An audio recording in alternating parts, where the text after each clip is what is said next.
ఒకవేళ తీర్పులోకి పెడితే అవన్నీ అక్కడ చూపిస్తాడు నాకు. ఆ స్క్రీన్ ఆన్ చేయగానే కదా, కొంతమందికి ఆ టీవీ ముందు కూర్చోకపోతే నిద్ర రాదు కదండి. అక్కడ కూర్చోబెడతాడు. ఇక్కడ అలవాటుని అక్కడ అడిగేస్తాం. బహుశా బాబు ఏం సినిమా అండిది అంటాం. నీ సినిమా రా కూర్చో. ఫ్రమ్ మై చైల్డ్హుడ్ నా కాన్షియస్నెస్ వచ్చిన దగ్గర నుంచి అదంతా అందులో చూపిస్తూ ఉంటే చూస్తాను. అంత అయ్యే వరకు చూస్తాను. ఆఖరిని వాళ్ళే అడుగుతారు, బాబు అయిపోయింది లేదు మరి ఇటు వెళ్తావా ఏం ముఖం పెట్టుకుని వాడే అడుగుతానండి. కనుక ఆ తీర్పు సమస్య మనకొద్దు, మరణిస్తాం. మనమందరమును చనిపోతాం కదా. నీళ్లు ఏమన్నా వాక్యాలు మర్చిపోతున్నారు. ఆ తెక్కువ స్త్రీ చెప్తుంది కదా రాజుగారి దగ్గరికి, రాజా మనమందరం 14 నీరు ఒలికిన మీదట మరలా జోబులోంచి రూపాయలు పడిపోయినండి కిందకి గబగబా తీసుకుంటాం కదా. సెల్ ఫోన్ పడిపోయింది గబగబా తీసుకుంటాం. నీళ్లు ఒలికిన మీదట ఆ గ్లాసు నీళ్లు ఒలికిపోయి మంచి టైల్స్ ఫ్లోర్ మీద ఒలికినాయి. ఆ గ్లాసు నీళ్లు తీస్తామండి? ఇంపాసిబుల్. మానవ జీవితం అయిపోయింది, ఇంక తీయలేం. ఎక్కడ కనపడతాడు వీడు? మళ్ళా జడ్జిమెంట్. కనుక ప్రియులారా, నేను ముగించేయడానికి సిద్ధపడుతున్నాను. నీవు నేను తీర్పులోనికి వెళ్తే చెల్లుబడి కాము. మీ సంగతి నాకు తెలియదు కానీ నా సంగతి నాకు తెలుసు. తీర్పులో నేను నిలబడితే ఎన్ని ఉన్నాయో అవన్నీ అక్కడ చూపించినప్పుడు నరకానికి వెళ్తానంటారు. కనుక మానవ జీవితం ముగిపోయిందయ్యా. పరలోకంలోనూ ముగించి, నరకంలోనైనా ముగించి. ఇక్కడ ఏం బ్రతికావో. సహోదరు ఎంత మంచి సాక్ష్యం అండి. బిడ్డల్ని, సంఘ బిడ్డల్ని కొడుకులు కూతురులాగా చూసుకుని వారి కొరకు పరిచయం చేసి, వారి కొరకు ఉపవాసాలు ఉండి ప్రార్థనలు చేసి, అలాంటి ధన్యకరమైన జీవితం ఉంటే అమ్మ వచ్చేసి నా దగ్గర ఈ కుటుంబంలో బిడ్డలు అమెరికాలో అక్కడ సెటిల్ అయిన వాళ్ళు ఉన్నారు కదా, వాళ్ళ గురించి ఏమని చెప్పుకుంటారంటే బయట వాళ్ళకి చెప్పినప్పుడు మా పెద్దబ్బాయి అమెరికాలో ఉన్నాడు అని ఎడుతా చెప్తారా? మాట్లాడరేమండి. అతిశయం, సంతోషం కదండి. అతిశయం పడాయి అంటే ఇంట్లో చెప్పకపోవచ్చు కానీ ఎక్కడైనా విదేశాల్లో పిల్లలు మంచి ఉద్యోగాలు ఉండే అబ్బాయి అమెరికా అండి అదండి ఇదండి చాలా పడాయిగా చెప్తారే. ఈవేళ పరలోకంలో ఉన్నాడు మన ప్రతినిధి ప్రభుదాస్ గారు wife, dear wife is in heaven. ఎంత గర్వంగా చెప్పుకోవాలండి. అది చేతకాటలేదు మనకి. మా తమ్ముడు పరలోకంలో ఉన్నాడు, మా చెల్లి పరలోకంలో ఉంది, మా daddy is in heaven, my mother is in heaven అని ఎంతకాలంగా చెప్తారో నాకు తెలియదు కానీ ఆ స్థాయికి రావాలి మన విశ్వాసం. అంతేనంటారా? మాట్లాడలేదు మీరు. పరలోకంలో ఉన్నాడండి, పరలోకంలో ఉన్నాడు ఏంటిది? కనుక నిరీక్షణ లేని ఇతరుల వల్లే మీరు, నిరీక్షణ లేదు ఇతరులు అడుగుతారు నీకేమి, you have a hope, you have a destiny. అవన్నీ తెలిసాయి కనుక మనం విచారించవలసిన పని లేదు, సంతోషించాలి. కనుక పనిలో పనిగా కుటుంబ సభ్యులకు మరొకసారి మనవి చేస్తున్నాను. సహజం అది, ఎన్ని చెప్పినా ఆ దుఃఖం అనేది ఆగదు, వస్తూనే ఉంటుంది. దాన్ని దిగమింగిపోవటం, జయించడం కావాలి. అలా జయించినప్పుడు మన విశ్వాసం బయటకు వస్తుంది. మాత్రమే కాదు, దుఃఖం శరీర సంబంధమైన, ఆత్మ సంబంధమైన సంతోషం. అక్కడ ఏంటో మనకు తెలియదు. అక్కడ ఉన్నారు, ప్రభు ఏ పని అప్పగించి ఉన్నారో మనకు తెలియదు. ఆ ప్రభువులో లీనమైపోవటం, ఆ పరలోకంలో కార్యక్రమాలు చేయటం మనకు తెలియదు. కానీ షీఈ్ ఇన్ హెవెన్, మన విశ్వాసం అది. కనుక దాని కొరకు సంతోషంగా అలాంటి సంతోషం ఉండాలి. మళ్ళా మనవి చేస్తున్నాను పిల్లలకి, పురుషుడు భార్య లేకుండా మంచిది కాదంట, బైబిలే కదా. నరుడు ఒంటరిగా ఉండుట మాట్లాడలేండి, మంచిది కాదు. పెళ్లి కోసమే కాదు అది చెప్పుకోవటం, ఈవేళ కూడా చెప్పుకోవాలి. ప్రభుదాస్ అయ్య గారు ఒంటరిగా ఉండుట మంచిదా? కాదు. కనుక ఆయనకి ఆ భార్య లేని లోటు చిల్డ్రన్ తీర్చాలి. ముందు ఏ పిల్లలు? రక్తంలో పంచుకు పుట్టిన పిల్లలు తీర్చాలి, సంఘ బిడ్డలు కూడా తీర్చాలి. అయ్యా, మీ సేవ మేము చేస్తాం, మీ పరిచర్యలో మేము పాల్పొందుతాం, సహవాసంలో మేము ఉంటాము, బీ అష్యూర్డ్ అని ఆయనకి ధైర్యం చెప్పి ఆ ప్రతిన పూనితే యూ విల్ బి కంఫర్టబుల్.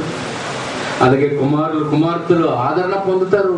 మీ యొక్క ప్రవర్తన, మీ యొక్క సాక్ష్యము చూసి కష్టపడి శ్రమపడి మిమ్మల్ని ప్రభువులోకి నడిపించిన కుటుంబానికి మీరిచ్చే అష్యూరెన్స్ ఏంటి అని అంటే, క్రమంగా వచ్చి ఆరాధనలో పాల్గొండి, దేవునికి మహిమకరమైన జీవితాలు జీవించండి. మళ్ళీ చెప్తున్నాను, ఒకరోజు తీర్పులోకి వెళ్తాం. ఆ తీర్పు దగ్గర నిలబడినప్పుడు మనకి అడ్రస్ ఉండదండి. అది తప్పించుకునే మార్గం కూడా ప్రభు చెప్పాడు. నా మాట విని ఏమరా 5:24 అన్నాను యోహాను. ఇప్పుడే మరిచిపోతాడు, ఇంకేం మాట వింటారు మీరు? నా మాట విని నన్ను పంపిన వాని యందు విశ్వాసం ఉంచు, నిత్య జీవము కలవాడు. ఆ నిత్య జీవం సంతరించుకుందాం. ఒక సహోదరుని పంపించాము. మనం ఉండి మన మరణాలు విలువైన మరణాలు, భక్తుల మరణం ఆయన దృష్టికి విలువైనది కనుక ఆ విలువ ఎప్పుడు అని అంటే ఆయన దగ్గరికి వెళ్ళినప్పుడు, ఆయన సంతోషించినప్పుడు. అలాంటి మరణాలు మనం కూడా పొంది, అంటే భక్తుడు రాశాడండి ఎక్కడో పాట, మంచి మరణం విమ్ము దేవా, నన్ను వంచించు సాతాను వల నుండి కావా, మంచి మరణం విమ్ము దేవా. ఎవరైనా అలా ప్రార్థన చేశారండి? మంచి మరణం కావాలి అని ప్రార్థన చేశారా? ఇలాగ వెళ్ళిపోయి నాకు తెచ్చుకుంటారు, ఏదో చెప్పరా అంటే మంచి మరణం అంటాడు. మరణం ఎప్పుడు వచ్చిందో మనకు తెలియదు, తలుపు తడుతుంది. ఈలోగా మనం సిద్ధపడిపోతే బైపాస్ రోడ్లోంచి డ్రైవ్ చేసుకుంటూ పోతే చక్కటి పరలోకం వెళ్తాం. లేదు, తీర్పులోనికి వెళ్ళావో చెల్లుబడి కాము. కనుక ఈ కుటుంబానికి ఆదరణ ప్రకటిస్తూ ప్రభు నామమున నా కుటుంబం తరపున సంతాపాన్ని తెలియజేస్తూ బిలీవర్స్ ప్రేయర్ ఫెలోషిప్ చిన్న సహవాసం ఉంది, దాని తరపున కూడా విశ్వాసం తరపున ప్రభుదాసయ్య గారికి కుటుంబ సభ్యులకు మా తీవ్ర సంతాపాన్ని తెలియజేస్తూ ఈ కొద్ది మాటలు ముగిస్తున్నాను. దేవుడు మనల్ని దీవించును గాక. తనలో వంచండి, చిన్న ప్రార్థన చేద్దాం. నీకు భయం వేసిందో లేదో కానీ చెప్తున్నప్పుడు నాకు భయం వేసింది. ఆ తీర్పు దగ్గరికి కానీ నేను నిలబడితే, ఆ ధవళ సింహాసనం ముందు నేను నిలబడితే, నా మీద ఎలిగేషన్స్, నా నేర ఆరోపణలు నా మీద చేస్తూ ఉంటే, మరి నినివే వారు వస్తారో, శాపదేశపు రాణి వస్తుందో, ఈ తరమ వారితో నిలవబడి నేరారోపణ చేసినప్పుడు నా బ్రతుకంతా అక్కడ బట్టబయలు అయిపోయినా, సిగ్గు అవమానం మాత్రమే కాదు కానీ నరకానికి మార్గం. అట్టి పరిస్థితి రాకుండా తమ్ముడు, అట్టి పరిస్థితి రాకుండా చెల్లెమ్మ, మనం బైపాస్ రోడ్డుకి వెడదాం. సిలువలో యేసయ్య కార్చిన పరిశుద్ధ రక్తము ద్వారా మన దేహాలు కడుక్కొని, మన ఆత్మలు కడుక్కొని పరలోక రాజ్య ప్రాప్తి కొరకు సిద్ధపడదాం. మంచి మరణం కొరకు సిద్ధపడతాం. ప్రియమైన తండ్రి గారు, వందనాలు, స్తోత్రాలు, స్తోత్రాలు, స్తుతులు మరొకసారి. ఈ చిన్న మాటలు మీరు నీరు కట్టి ఫలింపచేయి. బిడ్డల్ని ఒక్కొక్కరిని పేరు పేరున ఆశీర్వదించారు. మా జీవితాలు, మా మరణాలు నికరం చేసుకుని మోక్ష ప్రాప్తులుగా చేరిన మమ్మల్ని అందరూ దీవించండి. రెవరెండ్ ప్రొఫెసర్ ప్రభుదాస్ గారికి, కుటుంబ సభ్యులందరికీ కావలసిన ఆదరణ, అలాగే మరి తల్లి లేని సంఘ బిడ్డలు వారందరికీ కావాల్సిన ఆదరణ మీరు దయచేసి మహిమ పొందమని యేసు పరిశుద్ధ నామమున ప్రార్థించి వేడుకుంటున్నాం తండ్రి. ఆమేన్. అందరికీ వందనాలు.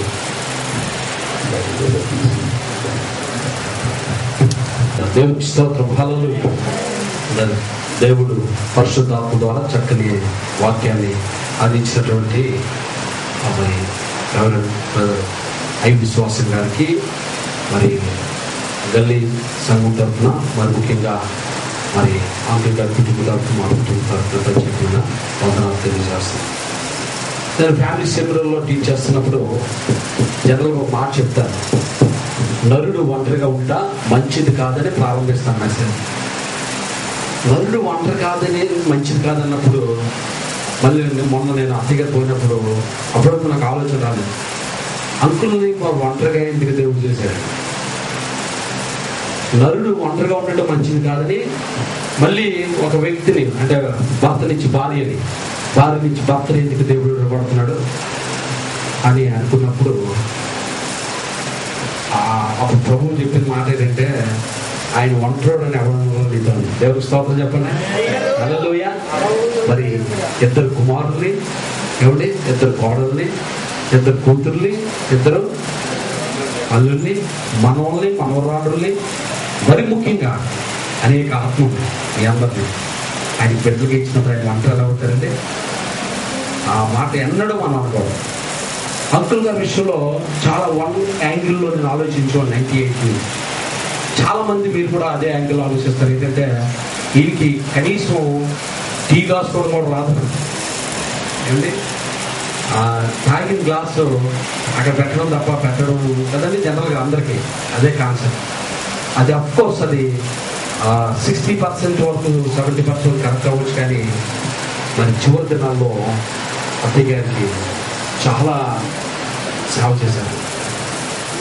అంటే ఒక విధంగా తల్లిదండ్రులు పెరిగిన వాతావరణం బట్టి ఆయన ఆ విధంగా లేకపోవచ్చు, కానీ బయటికి సింహంలో ఆయన కనిపించిన లోపల మాత్రం శక్తిని ప్రోత్సాహాన్ని ఇచ్చింది అత్తయ్య గారు. అంటే మొన్న చెప్తున్నారు అందులో మీకేం అది బయటికి నిజంగా అంటే మాకే ఆశ్చర్యం అనిపిస్తుంది. శామ్ గారు మేము అందరూ కూడా నల్లైపున మమ్మల్ని ఆయన ప్రోత్సహిస్తున్నారు. సో ఆయన మాట ఏమన్నారంటే, నా ఎముకలోని ఎముక నా శరీరంలో, నా మాంసంలో మాంసం, అది ఎవరు పోల్చగలరు ఆ లోటుని ఆయన దేవుని స్తోత్రం కాకలేదు. నిజంగా అదే ఆదరణకర్త అయినా యేసయ్య పరిశుద్ధాత్మ దేవుడే అది పోల్చగలరు. నిజంగా 98 నుంచి ఆ కుటుంబంలో నేను చాలాసార్లు సెమినార్లో మాట్లాడుతున్నా, అది మన సేవకు కూడా తెలుసు. చాలా మంచి అవి కాదు, ప్రతి ఒక్కడు తండ్రి ఎలాంటోడన్నా తల్లి ఎలాంటోడన్నా గొప్పలు మంచిగానే చెప్తాం జనరల్గా. ఒక ఆయన అంటే ఇద్దరు అన్నదమ్ములు దొంగలు, ఇద్దరు కూడా దొంగలు, వాళ్ళిద్దరు దొంగల్లో ఒక దొంగ చచ్చిపోయాడు. అప్పుడంటే ఇప్పుడు స్మారకూటంలో చెప్పాలి మంచోడే, ఎలా చెప్తాను బాబు పాస్టర్ అంటారంటే, ఎలా చెప్తున్నా దొంగోడి గురించి మంచిగా నేను చెప్పలేను, చెప్పకపోతే నేను పొడి చేస్తాను అన్నాడండి. అప్పుడు వెంటనే ఆయన అన్నదంట, ఇప్పుడు ఉన్నవాడి కంటే పోయాడు చాలా మంచిదని చెప్పాడు. సో ఏది ఏమన్నప్పటికీ ప్రియమైన దేవుని పిల్లరా, అంటే నేను ఎందుకు చెప్తున్నా అంటే, మన బంధువులు మనం మంచోళ్ళుగా చెప్తాం, కానీ అత్తయ్య గారి విషయంలో అంటే అల్లుడు లేకపోతే కోడలు కూడా మంచి అత్తగారిగా, మంచి సాక్షి, నేను జీవన సాకుడుగా నేను చెప్తున్నాను. ఇంకోటి ఏంటంటే, క్రైస్తవుల దగ్గర క్రైస్తవుడు మంచి పేరు తెచ్చుకోవడం చాలా గొప్ప విషయం. అంతకన్నా గొప్ప విషయం ఏంటంటే, క్రైస్తవేతరులో క్రైస్తవుడి గురించి గొప్పదనం చెప్పాలనేది ద గ్రేటెస్ట్ థింగ్.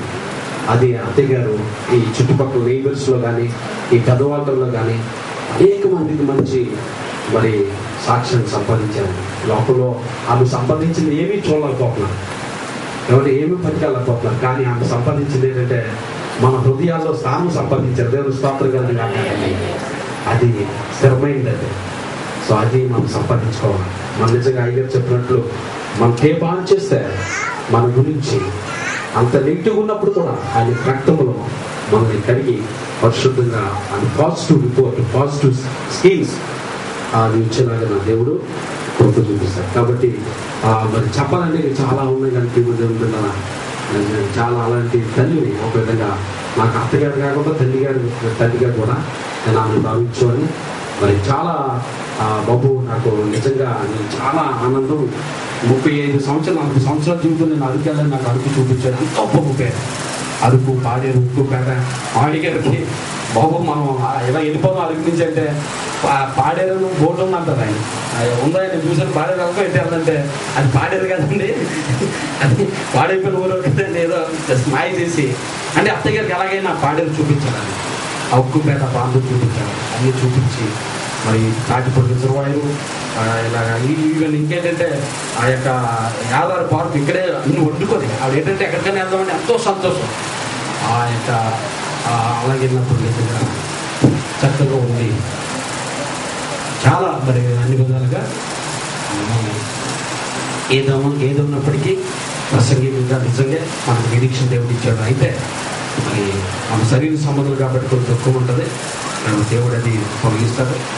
అది సమయంలో వారు లేనప్పటికీ మనల్ని అన్ని విధాలుగా అది ఏమి చేయాలో అదంతా మనం చేసి తన క్రీజర్ నిరూపించి వారు మన మధ్య నుంచి వెళ్ళిపోయారు. కాబట్టి మనము కూడా అదే మార్గంలో నడిచి అంత మంచి పేరు ప్రఖ్యాత సంపాదించుకొని ప్రభు కొరకు నమ్మకంగా యథార్థంగా జీవించి బలా నమ్మకమైన నా కుమారుడా, నా కుమార్తె, లేకపోతే నా దోసడాన్ని మనం ఆయచేత తిరుగుతుంది మరి ముందుకు సాగిపోవాలని మేము అందరికీ కూడా నేను హెచ్చరిస్తున్నాను. ఈ సమయంలో మరి మన మధ్యలో ఇద్దరు దేవుడు సాకులు ఉన్నారు. వారిద్దరు మరి మంచి సాకులు. అయితే సమయం లేదు కాబట్టి మరి వారికి ఎక్కువ సమయం లేకపోతున్నా అయినప్పటికీ వారు ప్రభుత్వం కాబట్టి వారు మరి ఆదరణకరమైన మాటలు మరి చెప్పాల్సిన మనం చేస్తున్నాం. మొట్టమొదటి డ్రైవర్ జాన్ ఆల్బర్ట్ గారు వచ్చి తన ఆదరణకరమైన మాటలు చెప్పాల్సిన అలాగే ఆ తర్వాత డ్రైవర్ ప్రభు రక్షణ గారు కూడా ఆదరణకరమైన మాటలు చెప్పాల్సి